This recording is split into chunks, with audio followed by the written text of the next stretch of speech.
दोस्तों आज हम एक्सप्लेन करने वाले हैं इंस्पेक्टर अविनाश सीजन 1 के सारे एपिसोड्स को, जिसकी डिमांड आप लोग काफी समय से कर रहे थे, इसलिए आप वीडियो को लाइक कर दीजिए। अब हम चलिए कहानी शुरू करते हैं। तो कहानी की शुरुआत में हम कुछ गुंडों को थाने में घुसते हुए देखते हैं, जिन्हें देखते ही पुलिस वाले चौंक जाते हैं क्योंकि ये लोग वांटेड क्रिमिनल्स थे। तब ये गुंडे कहते हैं कि हम सरेंडर करने आए हैं, क्योंकि बाहर रहे तो वो अविनाश हमें मार डालेगा। जो सुनकर पुलिस वाले भी हंसने लगते हैं। फिर हमें पता चलता है कि इंस्पेक्टर अविनाश ने यूपी के गैंगस्टर का सफाई करना शुरू कर रखा है, इसलिए सारे गुंडे उससे बचते फिर रहे हैं। फिर जब एक और गुंडा पूजा करने आता है तो अविनाश उसे भी मौत के घाट उतार देता है, जिसे कोई कुछ कह भी नहीं पाता। और इस तरह से अविनाश ने माफिया राज का सफाया कर दिया था। इसके बाद हमें कुछ समय बाद का सीन दिखाते हैं, जहाँ अविनाश पर आज एक केस की हियरिंग थी और अविनाश पर इल्जाम थे कि उसने 3 मासूम लड़कों को नशे में मार डाला,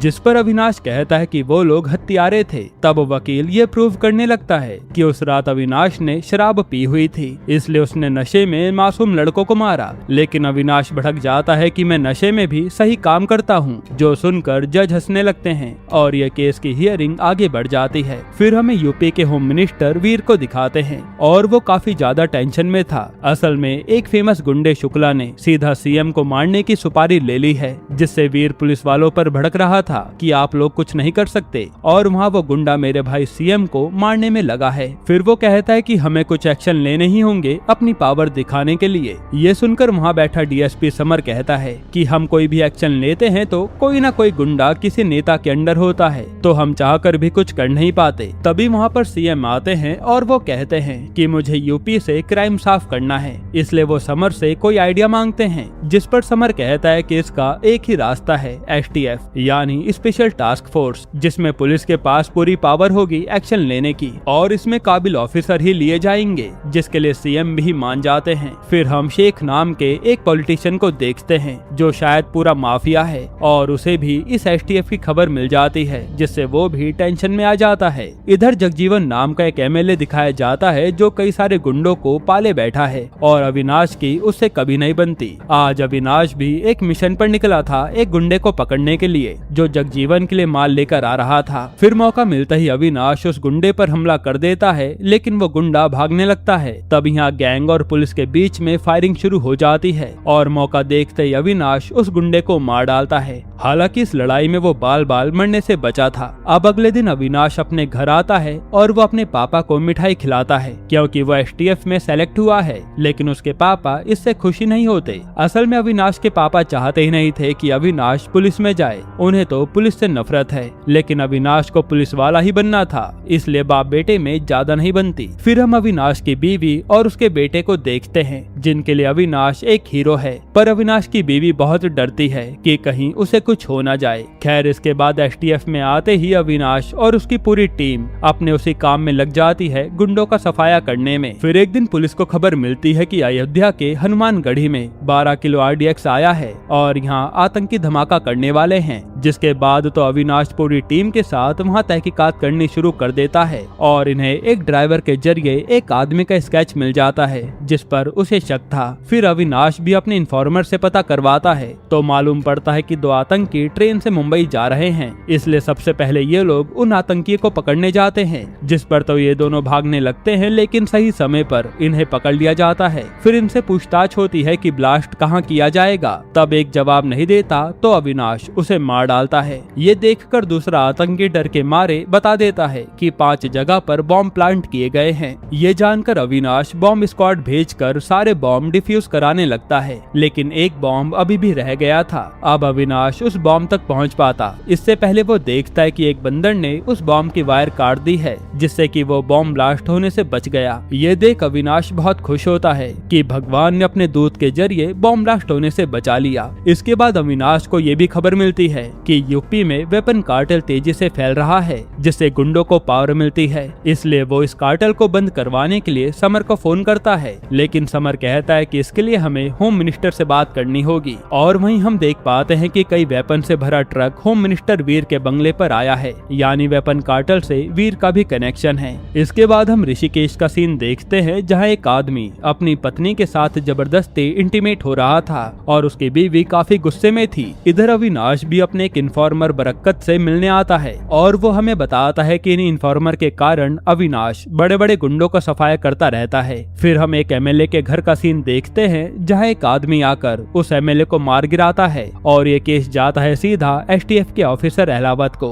जो कि अविनाश का राइवल है। पर अहलावत के साथ समर अविनाश को भी ये केस सॉल्व करने के लिए कहता है, क्योंकि किसी एमएलए का ऐसा मर्डर होना बहुत बड़ी बात है। जिसके बाद तो अविनाश और अहलावत मिलकर पूरी छानबीन करते हैं, पर उनके हाथ कुछ नहीं लगता। फिर अविनाश सबसे पहले उस एमएलए की कॉल हिस्ट्री निकलवाता है, जिससे पता चलता है कि उसकी अक्सर बात एमएलए जगजीवन से होती थी। ये देखकर तो अविनाश सीधा जगजीवन से पूछताछ करने आता है, तो जगजीवन भी बताता है कि हाँ, मेरा उस एमएलए से चक्कर था, लेकिन मैंने उसे मारा नहीं है। अविनाश भी समझ जाता है कि ये सच कह रहा है, इसलिए वो उसे बिना कुछ कहे चल देता है। हालांकि जब उसका जूनियर पूछता है कि आपने उसे कुछ कहा क्यों नहीं, तो अविनाश कहता है कि इसका राज अभी मेरे पास है, तो जरूरत पड़ेगी तो मैं इसका इस्तेमाल करूंगा। फिर अविनाश को उसके साथ ही बिट्टू नाम के हथियारे के बारे में बताते हैं, जिस पर सबको शक था और ये आदमी ऋषिकेश में मिल सकता है। ये कहकर अविनाश अपनी पूरी टीम के साथ ऋषिकेश आ जाता है, पर इन्हें बिट्टू कहीं नहीं मिलता। तभी अविनाश पर एक फोन आता है जो कि बिट्टू की बीवी ने ही किया था, और बिट्टू की इन्फॉर्मेशन भी अविनाश को वही दे रही थी। जिसके बाद बिट्टू की बीवी की मदद से ये लोग बिट्टू को घेर लेते हैं, लेकिन बिट्टू जैसे ही यहाँ से भागने की कोशिश करता है तो अविनाश उसका इनकाउंटर कर देता है। इस तरह से बिट्टू की बीवी ने भी अपने हैवान पति को मरवा डाला, क्योंकि वो उससे तंग आ गई थी, और ये केस भी अविनाश ने सॉल्व कर लिया। अब इस केस के खत्म होने की खुशी में समर सबको बधाई देता है और वो वीर को भी फोन लगा देता है अपडेट देने के लिए। वहीं हम वीर को देखते हैं जो किसी लेडी के साथ इंटीमेट हो रहा था, और जब वीर के छोटे भाई की बीवी नंदनी वीर को उसका फोन देने आती है तो वो वीर को इंटीमेट होता देखने लगती है, जिससे ये साफ था कि नंदनी वीर पर फिदा है। खैर यहाँ समर वीर से बात करता है और इस केस के खत्म होने के बारे में बताता है, जिससे वीर भी खुश था। लेकिन तभी समर कहता है कि अब हम वेपन कार्टेल को खत्म करना चाहते हैं। ये सुनकर वीर के होश उड़ जाते हैं और वो कहता है कि कल ऑफिस में आकर बात करना, फिर देखते हैं। वहीं हम अविनाश के साथ ही बलजीत को देखते हैं जो अकेला उदास खड़ा था। जब अविनाश उसके पास आता है तो इनकी बातों से पता चलता है कि बलजीत पहले खूब शराब पीता था, इसलिए उसकी गर्लफ्रेंड सुमन उसे छोड़कर चली गई, और उसी दिन से बलजीत ने पीना छोड़ दिया, पर सुमन उसे माफ नहीं कर रही। तब अविनाश कहता है कि वो जल्द ही वापस आ जाएगी। फिर अगले दिन अविनाश को खबर मिलती है कि बिट्टू को बंदूक देने वाला गुड्डू नाम का आदमी था। यह सुनते ही अविनाश तुरंत गुड्डू के अड्डे पर जाता है, जो एक शुगर मिल चलाता है। असल में गुड्डू पहले गुंडा था, पर अविनाश के डर से उसने ये धंधा छोड़ दिया। पर अविनाश वहाँ जाकर हर जगह की तहकीकात करने लगता है। उसी समय अविनाश को एक पूरा ट्रक बंदूक से भरा मिलता है, और ये देखते ही वहाँ छुपा भाटी नाम का आदमी, जो वेपन कार्टेल में बंदूक सप्लाई करने का काम करता है, वो अविनाश पर फायरिंग शुरू कर देता है। तब यहाँ काफी लड़ाई होती है और अविनाश उस भाटी को जिंदा पकड़ के ले जा लेता है। फिर भाटी तो थाने में काफी चिल्लाता है कि तुम मुझे नहीं जानते,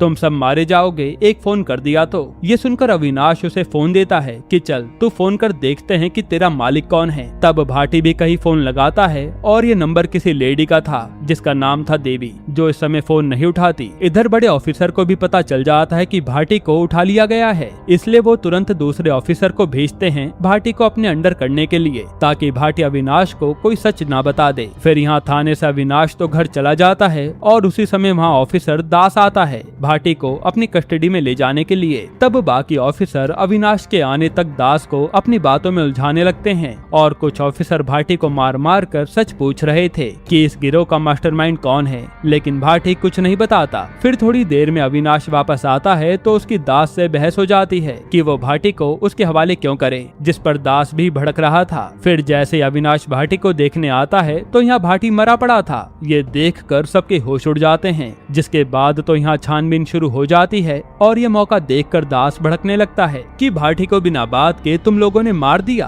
अब अविनाश भी गुस्से में उसे सुनाने लगता है, लेकिन तभी समर आ जाता है और अब अविनाश की टीम पर इंक्वायरी बैठ जाती है। वहीं हम वीर और उसके भाई को देखते हैं, जहां वीर का छोटा भाई हमेशा नशे में डूबा रहता है और वो नंदिनी पर भी ध्यान नहीं देता, जिससे तो वीर उसे समझाता है कि सही आदमी बन जाओ, मैं सीएम बनूंगा तो तुम्हें होम मिनिस्टर बनना है, पर उसका भाई उसकी नहीं सुनता। इस पर नंदिनी कहती है कि आप मुझे राजनीति से जुड़ा कोई भी काम हो तो जरूर बताना। इधर भाटी का पोस्टमार्टम रिपोर्ट का सब इंतजार कर रहे थे। वहीं अकेले में अविनाश रानी नाम की ऑफिसर से कहता है कि तुम्हें एक जांच करनी है कि आखिर भाटी का मर्डर कौन कर सकता है, इसलिए सबको शक के दायरे में रखना। ये सुनकर रानी भी मान जाती है। इधर वीर का छोटा भाई आज अपनी बीवी के साथ इंटीमेट होने की कोशिश करता है, लेकिन ज्यादा नशे के कारण वो कुछ कर ही नहीं पाता और हम समझ पाते हैं कि उसकी पत्नी इसलिए वीर की ओर अट्रैक्ट होती है क्योंकि उसका पति उसे खुश नहीं कर पाता। यहाँ आज हॉस्पिटल में बलजीत की मुलाकात सुमन से होती है जो यहीं की डॉक्टर है, पर वो बलजीत से बिना मिले चली जाती है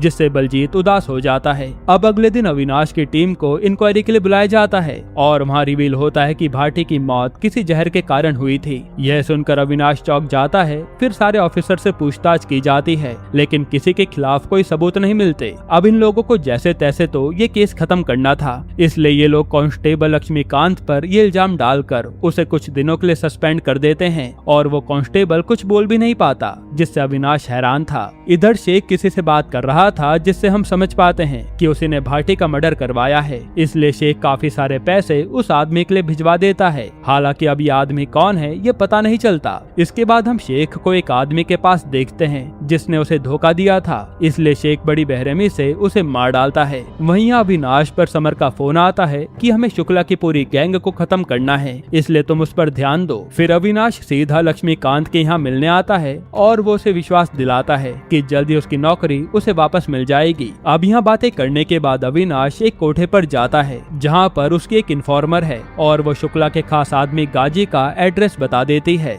पर प्रॉब्लम ये थी कि गाजी जिस मोहल्ले में रहता है वहाँ पुलिस गलती से भी जा नहीं सकती, इसलिए अविनाश अपनी टीम के साथ बारातियों के भेष बनाकर गाजी को पकड़ने उसके मोहल्ले में आता है, लेकिन गाजी उसे देखते ही भागने लगता है। हालांकि ये लोग जैसे तैसे गाजी को उठा ले जाते हैं और ये सब दूर से गाजी का भाई इमरान बस देखता रह जाता है। इसके बाद ये लोग गाजी को दूर ले जाकर उसका एनकाउंटर कर देते हैं। इधर शेख आज वीर से मिलने आता है और कहता है कि आज तक एसटीएफ वाले मेरे सपोर्टर को मारे जा रहे हैं, इसलिए तुम थोड़ा ध्यान दो वरना आपके लिए अच्छा नहीं होगा, जिस पर वीर कुछ बोल नहीं पाता। उसी समय वहाँ अग्रवाल नाम का बड़ा बिजनेसमैन आता है जो वीर को फंडिंग देता था और उसे देखकर शेख कहता है कि आपकी फंडिंग अब मेरे पास कम आने लगी है, जिस पर अग्रवाल कहता है कि कोई बात नहीं, अगली बार से आपकी फंडिंग भी बढ़ा दूंगा, आप चिंता मत करो। यहाँ अविनाश भाटी की पोस्टमार्टम रिपोर्ट ले जाकर एक बड़ी डॉक्टर को दिखाता है जो बताते हैं कि भाटी के शरीर में जहर किसी चीज से इंजेक्ट किया गया है। फिर ये लोग भाटी के शरीर को देखने लगते हैं और उन्हें भाटी के कान के पास सुई का निशान दिखता है, यानी यहीं से भाटी को मारा गया है। पर आखिर ये किया किसने पता नहीं चलता।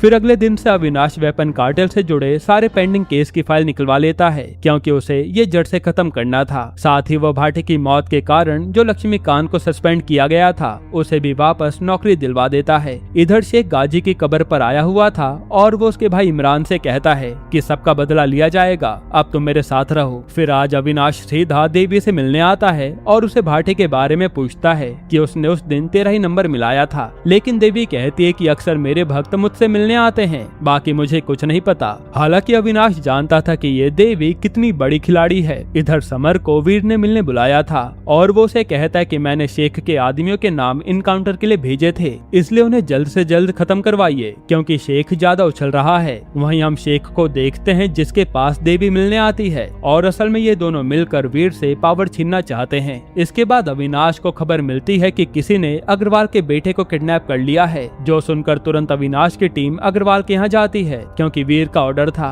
और असल में ये किडनैपिंग बबलू नाम के गुंडे ने की थी। फिर जब बबलू अग्रवाल के पास फिरौती के लिए फोन करता है तो अग्रवाल भी मान जाता है। इस पर अविनाश भी कहता है कि मैं आपके बेटे को कुछ भी होने नहीं दूंगा। फिर यहाँ से अविनाश सीधा जेल में आता है किसी कसाना नाम के गुंडे से मिलने के लिए और वो उसे कहता है कि मुझे बबलू के बारे में पूरी इन्फॉर्मेशन चाहिए क्योंकि कसाना का गिरोह आज भी बाहर ऑपरेट कर रहा है। तब कसाना भी मान जाता है क्योंकि वो अविनाश से बहुत डरता है। फिर अगले दिन अग्रवाल बबलू को पैसे देने के लिए बताए गए अड्डे पर आता है और अविनाश की पूरी टीम भी वहाँ मौजूद थी, लेकिन बबलू अग्रवाल से पैसे नदी में फिकवा देता है और बोट के जरिए उसे लेकर निकल जाता है और इन लोगों को अग्रवाल का बेटा कहीं नहीं मिलता, जिससे तो अग्रवाल पूरी तरह से टूट चुका था। फिर अविनाश यहाँ से सीधा कसाना के बताए गए एड्रेस पर जाता है जहाँ बबलू का अड्डा था और वहाँ जाकर इन्हें अग्रवाल के बेटे की लाश मिलती है, यानी अविनाश इस बच्चे को बचा नहीं पाया। ये देखकर उसके होश उड़ जाते हैं। फिर जब अग्रवाल अपने बच्चे का अंतिम संस्कार कर रहा होता है तो उसके पास शेख आता है जो कहता है कि अगर वीर की जगह मैं मंत्री होता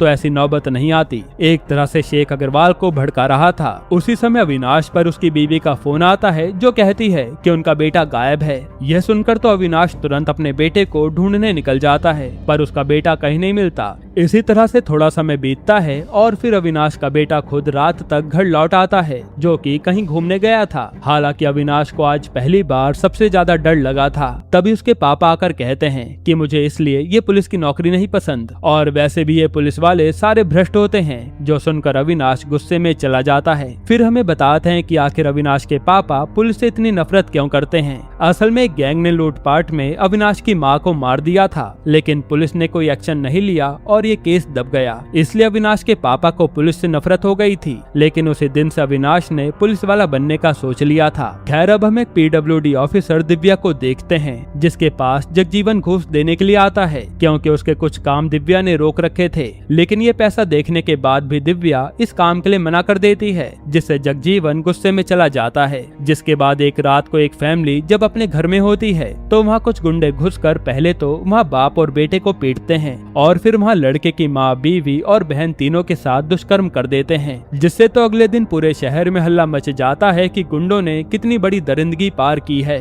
तब ये केस अविनाश के पास आता है और वो उसकी छानबीन में लग जाता है। साथ ही उसे पता चलता है कि लड़के की बहन की हालत काफी खराब है, जो कि महज 17 साल की थी। इसके बाद तो पूरी फोर्स गुंडों को ढूंढने में लग जाती है, लेकिन कोई फायदा नहीं होता। फिर जब लड़के की बहन को होश आता है, तो वो एक आदमी का स्केच बनवाती है, जिसे उसने देखा था, और वो स्केच लेकर अविनाश उस गिरोह का सफाया करने निकल जाता है, क्योंकि बरकत की इन्फॉर्मेशन से उसे सब पता चल गया था। फिर यहाँ अड्डे पर पहुंचकर काफी ज्यादा फायरिंग होती है, और अविनाश एक एक करके इन लोगों को बड़ी बेरहमी से तड़पा कर मार डालता है, जो देखकर तो उस लड़के के परिवार के लोगों को भी सुकून मिलता है कि अविनाश ने उन्हें इंसाफ दिला दिया। वहीं जब अविनाश के पापा को ये खबर मिलती है, तो आज पहली बार वो अविनाश को शाबाशी देते हैं कि गुनहगार को मारकर उसने बहुत अच्छा किया, जिससे अविनाश भी खुश हो जाता है। और असल में दोस्तों, ये लोग PWD ऑफिसर दिव्या के रिश्तेदार थे, जिनसे शायद जगजीवन ने ही बदला लिया था अपने गुंडे भेजकर, क्योंकि दिव्या ने उसका काम नहीं करवाया। खैर, इसके बाद अविनाश अगले दिन सीधा ऑफिस आता है और अपनी टीम से कहता है कि अब हमें केवल बबलू पांडे को ढूंढना है, क्योंकि ये केस काफी समय से पेंडिंग है अग्रवाल वाला। इधर बलजीत सुमन से मिलने आता है और यहाँ उसे पता चलता है कि सुमन तो किसी और से शादी कर रही है, जो सुनकर तो वो गुस्से में वहाँ से चला जाता है। फिर हम बबलू को देखते हैं, जो शेख से मिलने आया था, और वो कहता है कि आपके कहने पर ही मैंने अग्रवाल के बेटे को मार दिया, और अब पुलिस मेरे पीछे पड़ी है, इसलिए मुझे बचा लो। लेकिन शेख उसे वहाँ से भगा देता है। फिर शेख यहाँ से गाजी के भाई इमरान को लेकर देवी के पास आता है और बताता है कि इसे हमारा सपोर्ट चाहिए कॉलेज के चुनाव में जीतने के लिए। तो देवी भी उसे सपोर्ट दे देती है। जिसके बाद तो इमरान पूरे कॉलेज में दहशत मचाने लगता है, जो कि लक्ष्मीकांत की बेटी बिनी देख रही थी, क्योंकि वो भी उसी कॉलेज में पढ़ती है। इधर देवी पर कबीर नजर रख रहा था अविनाश के कहने पर, लेकिन देवी तुरंत कबीर के सामने आती है और कहती है कि मुझ पर नजर रखने का कोई फायदा नहीं है, क्योंकि मेरे पास कुछ नहीं मिलेगा। ये कहकर वो वहाँ से चली जाती है। इसके बाद हम देखते हैं कि आज बबलू की लवर अविनाश को कॉल करके मिलने के लिए बुलाती है, और अविनाश जाता है तो वो कहती है कि बबलू ने किसी के कहने पर अग्रवाल के बेटे को मारा था। फिर वो बबलू की बात कराती है, तो बबलू कहता है कि ये काम शेख के कहने पर मैंने किया है। तब अविनाश कहता है कि सरकारी गवाह बन जाओ, मैं तुम्हें बचा लूंगा। तो बबलू भी मान जाता है। अब अगले दिन बबलू को पुलिस कस्टडी में लेने वाली थी, लेकिन उससे पहले ये बात अहलावत किसी को फोन करके बता देता है, यानी अहलावत ही धोखेबाज है। जिसके बाद जब अविनाश की टीम बबलू के अड्डे पर आती है, तो वहाँ बबलू के गुंडे मरे पड़े थे और बबलू वहाँ से गायब था। फिर हमें दिखाते हैं कि असल में बबलू को देवी की गैंग ने उठा लिया, क्योंकि बबलू शेख के खिलाफ गवाही दे रहा था, और फिर शेख आज बबलू को जिंदा जमीन में गाड़ देता है। इसके बाद अविनाश भी शेख के घर उससे मिलने आता है और सीधा बबलू के बारे में पूछने लगता है, लेकिन शेख साफ मना कर देता है कि मैं किसी बबलू को नहीं जानता। इसी बात को लेकर इन दोनों की बहस हो जाती है और फिर अविनाश वहाँ से चला जाता है। इधर आज वीर के भाई की बीवी नंदनी खुद पर कंट्रोल नहीं कर पाती और वो वीर से कहती है कि तुम्हारा भाई मुझे कभी खुश कर नहीं पाता। ये कहकर वो वीर के साथ इंटीमेट हो जाती है और वीर भी खुद को रोकता नहीं। यहाँ देवी आज अविनाश से मिलने आती है और अविनाश उसे धमकी देता है कि बबलू की गैंग का एक मेंबर अभी कोमा में है, वो होश में आएगा तो तुझे उठा लूंगा, क्योंकि मैं जानता हूँ कि तूने ही बबलू को गायब किया है। यह सुनकर तो देवी गुस्से में वहाँ से चली जाती है और हम समझ पाते हैं कि एक तरह से अविनाश ने सबको अपना दुश्मन बना लिया है। अब यहाँ स्कूल में हम अविनाश के बेटे को देखते हैं जिसे एक लड़का बुली कर रहा था, पर अविनाश का बेटा कुछ कह नहीं पाता। इधर शेख आज बच्चों को भाषण देने आया था और हमें दिखाते हैं कि शेख आखिर इतना खूंखार बना कैसे। असल में बचपन में उसके माँ बाप ने अपनी बेटी यानी शेख की बहन को बेच दिया था, इसलिए गुस्से में आकर शेख ने अपने माँ बाप को ही मार डाला और फिर उसने अपनी बहन को भी आजाद कराया। इसलिए ये दोनों भाई बहन हमेशा साथ रहते हैं। यहाँ आज अग्रवाल से मिलने वीर आता है और वो उसे बता देता है कि आपके बेटे को मारने वाला शेख ही है। जो सुनकर अग्रवाल हैरान था। फिर अग्रवाल सीधा अविनाश के पास आता है और कहता है कि अगर शेख ने मेरे बेटे को मरवाया है तो बस एक एहसान कर दीजिए, शेख जिंदा नहीं बचना चाहिए। जो सुनकर अविनाश भी मान जाता है। फिर हमें दिखाते हैं कि शेख और देवी मिलकर नक्सल से हथियार लेने आए हैं, क्योंकि ये लोग कुछ बड़ा करने की प्लानिंग में हैं। वहीं इमरान ने भी चाल चलनी शुरू कर दी है अविनाश से बदला लेने के लिए, इसलिए आज वो सबसे पहले बहाने से अविनाश के पापा को खूब मारता है। हालांकि अविनाश के पापा ने उसका चेहरा नहीं देखा था, जो जानकर अविनाश को काफी गुस्सा आता है, पर वो कुछ कर भी नहीं पाता। इसके बाद हम स्कूल का सीन देखते हैं जहाँ पर एक बच्चा मरा पड़ा था। ये वही बच्चा है जो अविनाश के बेटे को बुली करता था और वहीं दूर अविनाश का बेटा डरा हुआ खड़ा था। यहीं पर यह सीजन 1 खत्म होता है। दोस्तों अब सीजन 2 की कहानी यहीं से शुरू होगी। अगर आप चाहते हैं कि हम कल ही सीजन 2 ले आएं तो कमेंट में पार्ट 2 लिख देना, हम ले आएंगे। बाकी अगर आपको हाल ही में ये कमाल की मूवी देखनी है तो आप ये वीडियो देख लीजिए।